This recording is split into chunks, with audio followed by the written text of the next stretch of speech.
What is God's purpose for the earth? What is God's purpose for mankind? How has God been challenged? What will life on earth be like in the future? God's purpose for the earth is really wonderful. Jehovah wants the earth to be filled with happy, healthy people. The Bible says that God planted a garden in Eden and that He made to grow every tree desirable to one's sight and good for food. After God created the first man and woman, Adam and Eve, He put them in that lovely home and told them, "Be fruitful and become many and fill the earth and subdue it." So it was God's purpose that humans have children, extend the boundaries of that garden home earth-wide, and take care of the animals. Do you think that Jehovah God's purpose for people to live in an earthly paradise will ever be realized? I have even spoken it.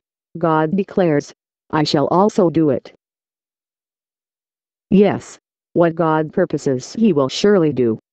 He says that He did not create the earth simply for nothing but formed it even to be inhabited. What kind of people did God want to live on the earth? And for how long did He want them to live here? The Bible answers, "The righteous themselves will possess the earth, and they will reside forever upon it."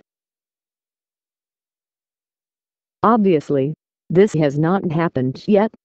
People now get sick and die. They even fight and kill one another. Something went wrong. Surely, however, God did not purpose that the earth should be as we see it today. What happened? Why has God's purpose not been fulfilled? No history book written by man can tell us, because the trouble started in heaven. The first book of the Bible tells of an opposer of God who showed up in the Garden of Eden. He is described as the serpent, but he was not the mere animal. The last book of the Bible identifies him as the one called Devil and Satan, who is misleading the entire inhabited earth. He is also called the original serpent. This powerful angel, or invisible spirit creature, used a serpent to speak to Eve, even as a skilled person can make it seem that his voice is coming from a nearby doll or dummy. That spirit person had no doubt been present when God prepared the earth for humans. Since all of Jehovah's creations are perfect, however, who made this devil, this Satan? Put simply, one of the powerful spirit sons of God turned himself into the devil. How was this possible? Well, today a person who was once decent and honest may become a thief. How does that happen? The person may allow a wrong desire to develop in his heart. If he keeps thinking about it, that wrong desire may become very strong. Then if the opportunity presents itself, he may act upon the bad desire that he has been thinking about. This happened in the case of Satan the devil. He apparently heard God tell Adam and Eve to have children and to fill the earth with their offspring. Why? All these humans could worship me rather than God. Satan evidently thought. So a wrong desire built up in his heart. Eventually, he took action to deceive Eve by telling her lies about God. He thus became a devil, which means slanderer. At the same time, he became Satan, which means opposer. Why, using lies and trickery, Satan the devil caused Adam and Eve to disobey God. As a result, they eventually died, as God had said they would if they disobeyed. Since Adam became imperfect when he sinned, all his offspring inherited sin from him.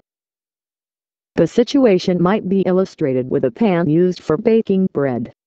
If the pan has a dent in it, what happens to each loaf of bread made in the pan? Each loaf has a dent, or an imperfection, in it. Similarly, each human has inherited a dent of imperfection from Adam. That is why all humans grow old and die. When Satan led Adam and Eve into sinning against God, he was really leading a rebellion. He was challenging Jehovah's way of ruling. In effect, Satan was saying, God is a bad ruler. He tells lies and holds back good things from his subjects. Humans do not need to have God ruling over them. They can decide for themselves what is good and what is bad. And they will be better off under my rulership. How would God handle such an insulting challenge? Some think that God should simply have put the rebels to death. But would that have answered Satan's challenge? Would it have proved that God's way of ruling is right? Jehovah's perfect sense of justice would not allow him to put the rebels to death right away. He decided that time was needed to answer Satan's challenge in a satisfying way and to prove that the devil is a liar.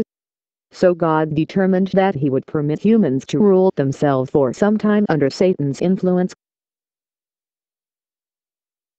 Were Adam and Eve right to believe Satan, who had never done anything good for them?